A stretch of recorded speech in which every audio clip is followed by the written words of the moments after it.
Good morning to class 9th. Now today we will discuss the questions in the chapter circle. As you know that in previous video we already discussed the question from 1 to 7 of exercise 10.5 and the page number 185. Page number is 185 and question number 8 जो हम discuss करेंगे अभी. Question number 8 then question number 9, 10. So in question number 8 we have a trapezium ABCD. Question is we have a trapezium in which non-parallel side means AD and BC both are equal.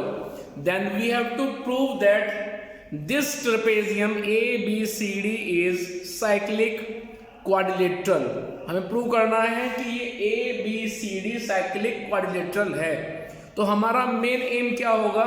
हमारा main M ये होगा कि हम cyclic prove करने के लिए इसमें कोई भी एक pair mean only one pair of opposite angles उनका सम 180 दिखा दें. क्योंकि साइक्लिक की प्रॉपर्टी होती है कि साइक्लिक में sum of the opposite angle of either pair is always 180. Cyclic quadrilateral में किसी एक पेयर मींस अपोजिट पेयर की बात कर रहा हूं, अपोजिट एंगल का पेयर, जैसे कि angle A plus angle C is equals to 180 and angle B plus angle D is equals to 180. तो यदि हम किसी क्वाड्रिलेटरल में कोई एक पेयर का सम 180 प्रूव कर देते हैं तो ये प्रूव हो जाएगा कि वो क्वाड्रिलेटरल अपने आप में साइक्लिक है. क्योंकि हमें अभी इस वक्त ए बी सी डी को साइक्लिक प्रूव करना है तो हमारा मेन एम ये होगा कि हम angle A plus angle C को 180 दिखा देंगे और angle B plus angle D को हम 180 प्रूव कर देंगे. तो यहाँ पे हमें क्या बात दी हुई है? A trapezium ABCD in which AB parallel to CD. आप जानते हैं ट्रेपेजियम की प्रॉपर्टी होती है कि उसमें एक पेयर होता है पैरेलल और दूसरा पेयर होता है नॉन पैरेलल. सो ट्रेपेजियम ABCD में AB पैरेलल है CD के. उसके बाद में एक बात और दी हुई है कि AD और BC अपने आप में इक्वल हैं. जो मेजरमेंट AD की है वही मेजरमेंट BC की है. ठीक है. फिर उसके बाद हमने यहाँ पे किया कंस्ट्रक्शन. वो कैसे कि हमने AD के पैरेलल एक लाइन ड्रॉ किया B से E तक. BE is parallel to AD. हमने ये कंस्ट्रक्शन किया. ठीक है. जब हमने कंस्ट्रक्शन कर दिया है तो ध्यान से देखिए ABED को. मैं बात कर रहा हूं ABED. ठीक है. ABED को ध्यान से देखिए क्योंकि AB पैरेलल था CD का ही पार्ट हो गया D से E तक तो AB पैरेलल होगा DE के. ठीक है, पहली बात. दूसरा, बाय कंस्ट्रक्शन AD पैरेलल है BE के. तो जब किसी क्वाड्रिलेटरल में अपोजिट पेयर पैरेलल हो चुका है इट मीन्स वो अपने आप में ऑटोमेटिकली एक पैरेललोग्राम बन गया. सो ABED इज अ पैरेललोग्राम. वही बात मैंने यहाँ पे लिख भी दी है कि AB पैरेलल है DE के. क्वेश्चन में दी हुई बात है. ठीक है. AB पैरेलल है DE के.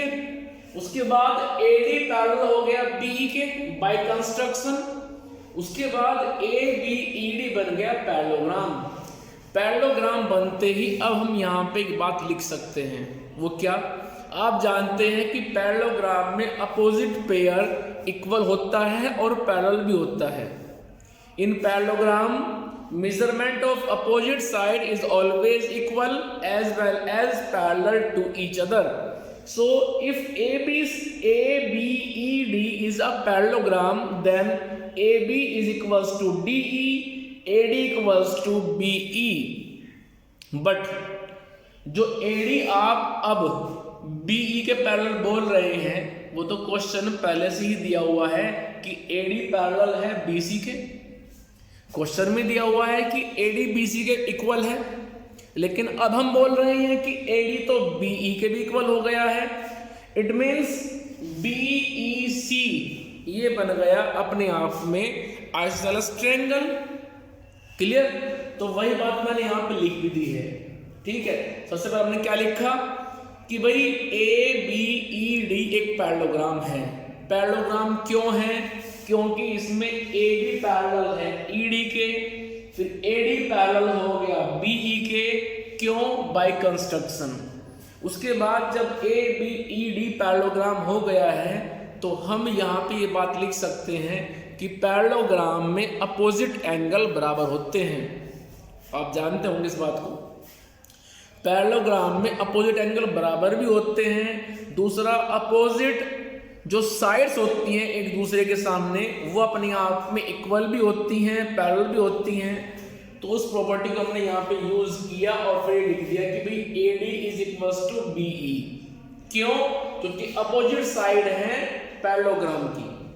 उसके बाद AD वो तो इक्वल्स टू है BC के, क्वेश्चन में बात दी हुई थी। सो पहले तो आप बोल रहे थे कि AD और BE बराबर हैं, अब बोल रहे हैं कि AD और BC भी अपने आप में इक्वल हैं। इट मींस BC और BE तो इक्वल हो गए। अब यदि BE और BC इक्वल हो गए हैं और वो कहाँ पे हुए हैं? वो ट्रायंगल ECB में हुए हैं।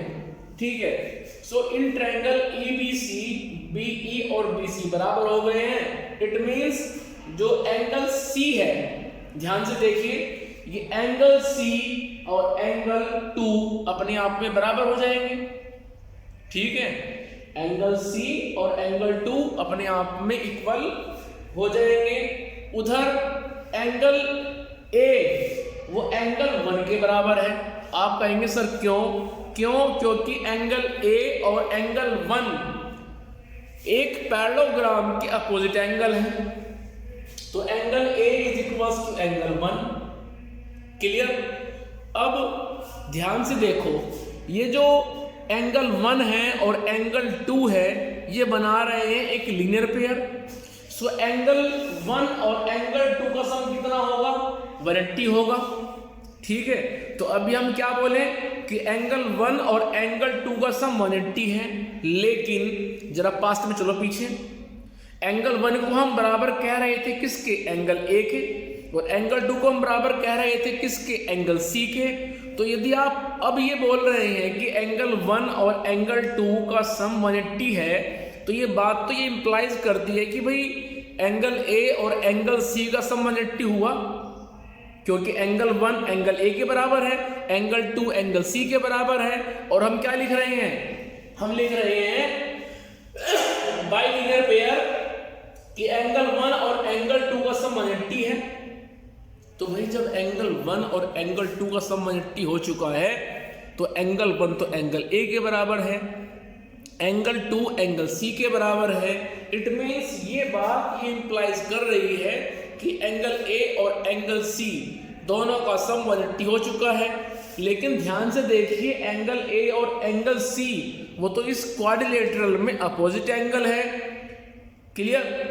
और यदि किसी क्वाड्रिलेटरल में अपोजिट एंगल का सम 180 हो रहा है तो फिर ये इंप्लाइज कर रहा है कि वो क्वाड्रिलेटरल अपने आप में कोई सिंपल क्वाड्रिलेटरल नहीं है, वो अपने आप में एक साइक्लिक क्वाड्रिलेटरल है, क्योंकि अपोजिट एंगल का सम 180 साइक्लिक वाले केस में ही होता है। So this implies that ABCD is a cyclic quadrilateral. Clear? समझ में आए कुछ बात? दोबारा से फिर सुनिए ध्यान से। देखो यहाँ पे हमें ये बात दी हुई थी कि ABCD एक ट्रेपेजियम है।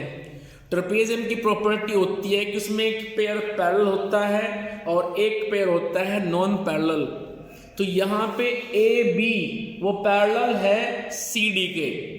जो दूसरा नॉन पैरेलल पेयर है, मैं AD और BC की बात कर रहा हूँ, वो अपने आप में इक्वल है क्वेश्चन के अकॉर्डिंग। ठीक, ये क्वेश्चन में दिया हुआ है, गिवन है।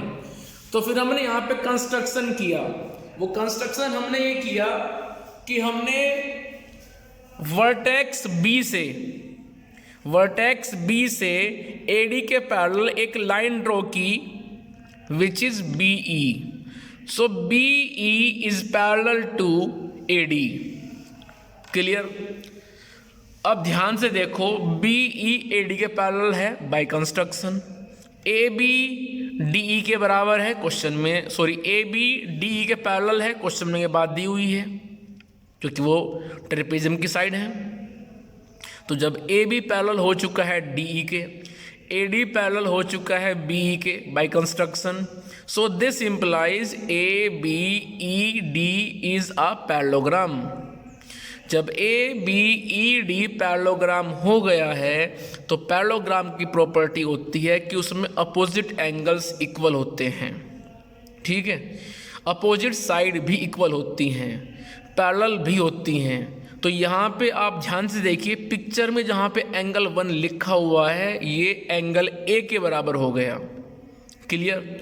उसके बाद जरा ध्यान से अब सुनिए, क्योंकि ABED एक पैरेललोग्राम हो चुका है तो AD is equals to BE, but AD is already equal to BC according to question. तो AD एक बार तो आप AD को बोल रहे हैं कि वो इक्वल हो चुका है BE के, क्वेश्चन के हिसाब से AD इक्वल है BC के।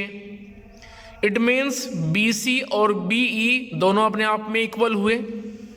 तो जब BC और BE दोनों अपने आप में इक्वल हुए तो यहाँ पे तो BEC बन गया isosceles triangle in which angle C और एंगल 2 वो दोनों अपने आप में इक्वल होंगे by the property of isosceles triangle.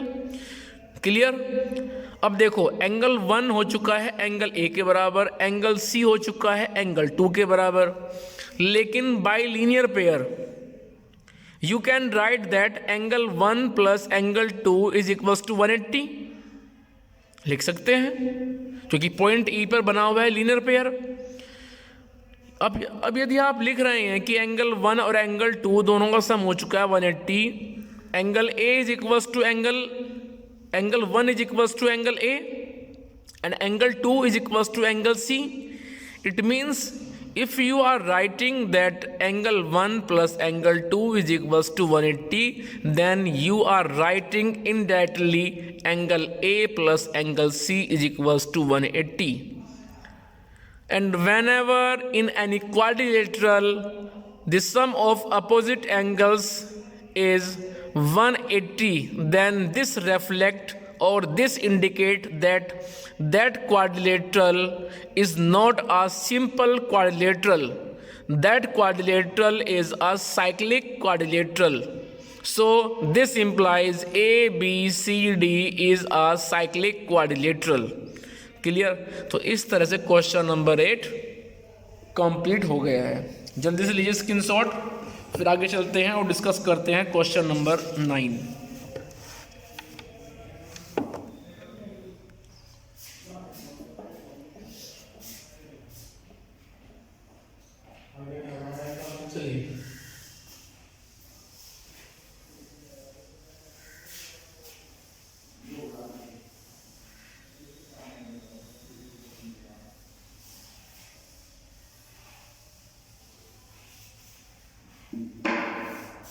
अब देखिए आप ध्यान से question number 9, question number 9 page number 186।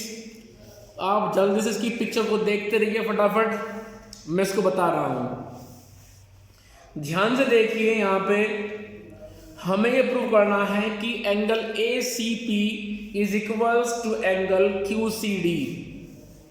ठीक, आपको मैंने एक बात बताई थी कि जब कोई आर्क सेम सेगमेंट में एंगल फॉर्म्ड करती है सरकमफ्रेंस पर तो उन सब की मेजरमेंट अपने आप में इक्वल होती है। Angle formed by any arc in any segment is always equal to each other. Clear? तो यहां पे ध्यान से देखिए आप, A से P तक जो आर्क है, A से P तक जो आर्क है उसने जो एंगल बनाया है मींस ACP, उसने बनाया ACP। फिर उसी आर्क AP ने बनाया है angle ABP। So ACP is equals to ABP because angle formed by any arc in same segment is always equal to each other. So we can write angle ACP is equals to angle ABP, क्योंकि इसको same arc AP ने ही बनाया है, एक बार ACP तो दूसरी बार ABP। ध्यान से देख लीजिए आप बुक में अपनी। उसके बाद चलिए आप अनदर ट्रायंगल में, एक बार चले हम इधर के सर्कल में, हमने आर्क ली A से P तक। अब चलिए आप अनदर सर्कल में और आर्क लीजिए फटाफट D से लेकर के Q तक। जो DQ आर्क है उसको आप ऑब्जर्व कीजिए। इस DQ आर्क ने एक बार तो बनाया DBQ और दूसरी बार बनाया DCQ। So angle DBQ is equals to angle DCQ। ठीक है, बात सुनना आ गई। लेकिन जरा ध्यान से देखिए, PBA और DBQ, मैं दोबारा बोल रहा हूं, PBA एंड DBQ क्या दोनों एंगल अपोजिट एंगल नहीं है ना? तो जब ये दोनों अपोजिट एंगल हैं, कौन कौन से? PBA DBQ, जब ये दोनों अपोजिट एंगल हैं तो ये बराबर होंगे, इक्वल होंगे दूसरे के। लेकिन आप तो बोल रहे थे कि PBA वो बराबर है PAC के, सॉरी PCA के, क्योंकि एंगल बनाया है PA आर्क ने सेम सेगमेंट में। और फिर आप बोल रहे थे कि DBQ ये बराबर है DCQ के, क्योंकि एंगल बनाया है DQ आर्क ने सेम सेगमेंट में। ठीक, इसका मतलब क्या हुआ कि PCA और DCQ दोनों अपने आप में इक्वल हो गए। मैं यहां पे लिख के बता रहा हूं तो ध्यान से समझिए। पहले मैं बात कर रहा हूं आर्क AP की। ठीक है, जो आर्क AP है उसने एक बार बनाया ABP एंगल और फिर दूसरी बार बनाया ACP एंगल। ये दोनों अपने आप में इक्वल होंगे और इसको मान लीजिए आप फर्स्ट और रीजन लिख दीजिए, because angle formed by same arc in same segment। उसके बाद में हम लिखेंगे उधर के सर्कल में और लेके चल रहे हैं आर्क DQ। अब जो ये आर्क DQ है, दिस इज क्वेश्चन नंबर 9। ये जो आर्क DQ है इसने एक बार बनाया एंगल DBQ तो दूसरी बार बनाया angle DCQ। This is second. ये दोनों एंगल अपने आप में इक्वल होंगे। रीजन क्या है? Angle formed by same arc in same segment.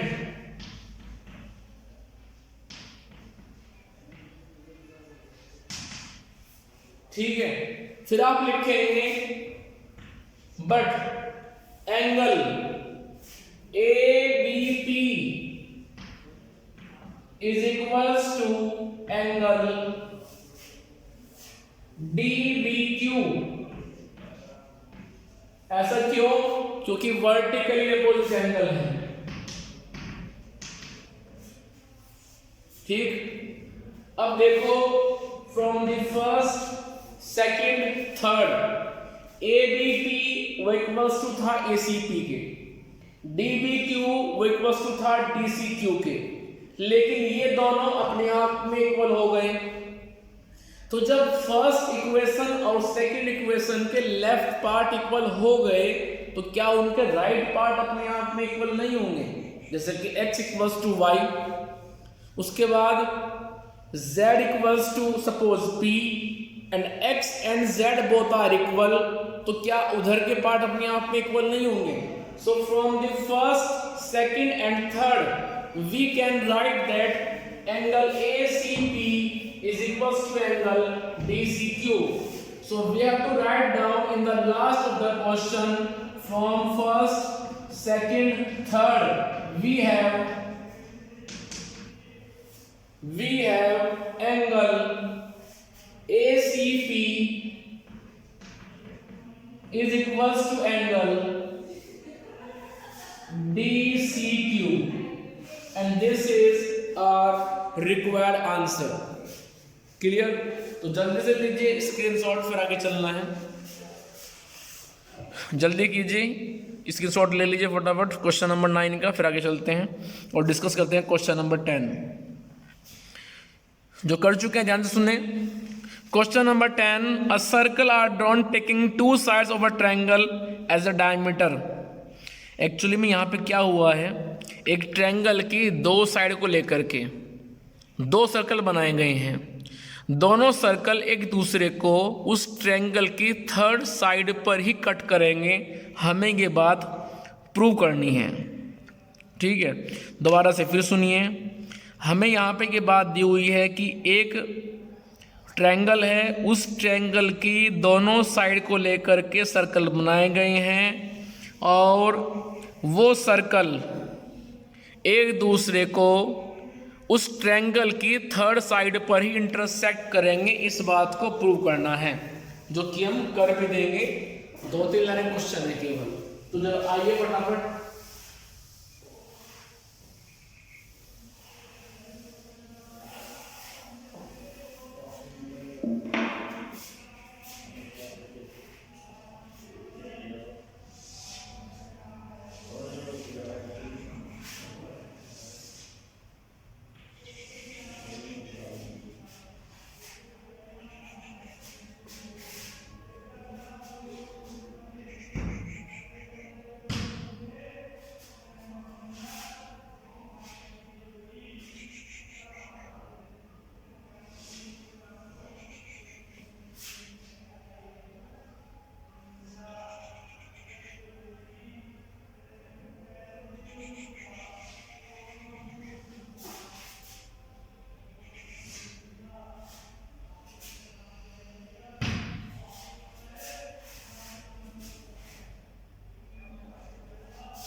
यहाँ पे ध्यान से देखिए, ये ट्रायंगल है वो ABC, A B then C। इस ट्रायंगल ABC की 2 साइड AB को AC को हमने डायमीटर एज्यूम करके बनाए 2 सर्कल। इस सर्कल का सेंटर ये है, डायमीटर ये है। इस सर्कल में सेंटर ये है और डायमीटर AC है। तो तब हमें ये प्रूव करना है कि ये दोनों सर्कल जिस पॉइंट पर इंटरसेक्ट कर रहे हैं वो पॉइंट इस ट्रायंगल ABC की 3rd साइड BC पर ही लाई करेगा, अदरवाइज और कहीं लाई करेगा। ठीक है, तो दोनों सर्कल आप देख भी रहे हैं एक दूसरे को कट कर रहे हैं। इधर ये पॉइंट में मान लेता हूं सपोज E। तो हमारा जो मेन मोटिव है ये प्रूव करना है कि point of intersection of these 2 circle means E lies on the 3rd side of the triangle ABC। हमारा मेन मोटिव है कि हमें इस पॉइंट E को लाइन BC पर ही दिखाना है कि ये पॉइंट E लाइन BC पर ही अवेलेबल है। ये पॉइंट E इस लाइन BC पर ही लाई कर रहा है। तो उसके लिए हम क्या करेंगे, सुनिए ध्यान से। हम ये प्रूव करेंगे कि BEC is a straight line. हमारा जो मेन मोटिव होगा वो होगा कि हम BEC को एक स्ट्रेट लाइन प्रूव कर देंगे। लेकिन ये प्रूव कैसे होगी, ये स्ट्रेट लाइन है। यदि हम ये प्रूव कर दे कि E पर जो एंगल बन रहा है वो 180 है, यदि ये प्रूव कर दे कि पॉइंट E पर बनने वाला एंगल 180 है, तो ये ऑटोमेटिकली प्रूव हो जाएगा कि ये BEC एक स्ट्रेट लाइन है और point E means point of intersection of these 2 circle are lie on the line BC। तो हम क्या करते हैं, इस ए से फटाफट ज्वाइन कर दीजिए इस ई को, ठीक है। तो हमने ए एंड ई को ज्वाइन कर दिया। अब ध्यान से देखिए, क्योंकि ए बी डायमीटर है, so angle A E B it is a right angle, because according to the property angle in semicircle is always a right angle. In similar way, AEC is also a right angle because it is formed by the arc AC in semicircle. So in this way, angle AEB and AEC both are right angle. Clear? लेकिन point E पर क्या है, linear pair है। So by linear pair property angle A E B plus angle A E C is equals to 90 प्लस 90। It means point E पर angle बन गया 180। 180 बनते ही लाइन बी सी हो गई straight line, and this implies that point E lies on the third side of the triangle A B C. Clear? तो हम यहां पे लिखेंगे फटाफट इस बात को, हम लिखेंगे because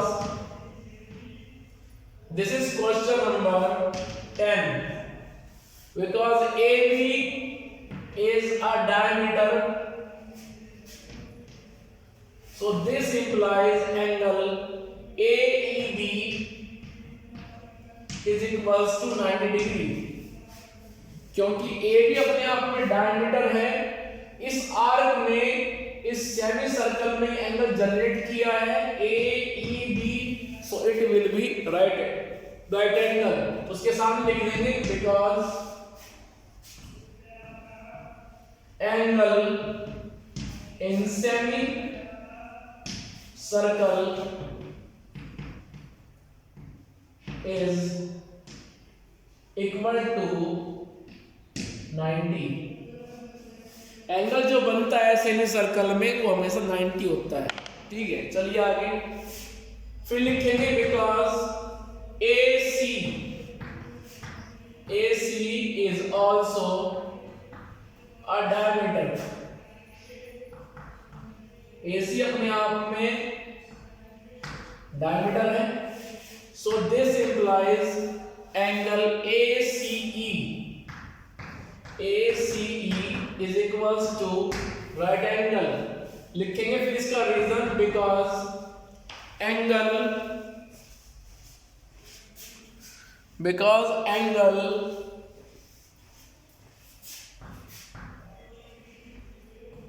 in semi circle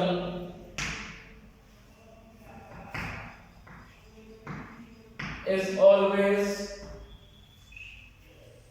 right angle, ठीक है। उसके बाद फर्स्ट और ये सेकंड दोनों को हम ऐड कर देंगे, adding first and second equation, this implies angle left with left, right with right, so angle AEB plus angle ACE is equals to 90 plus 90। Angle AEB picture में देखिए ध्यान से आप, AEB प्लस ACE, एक minute देखना तो क्या है, ACE नहीं होगा, AEC होगा, ठीक है। इसको सही कर लीजिए। सो AEB एंड AEC ये बन जाएगा complete angle BEC is equals to 180, and this implies BEC is a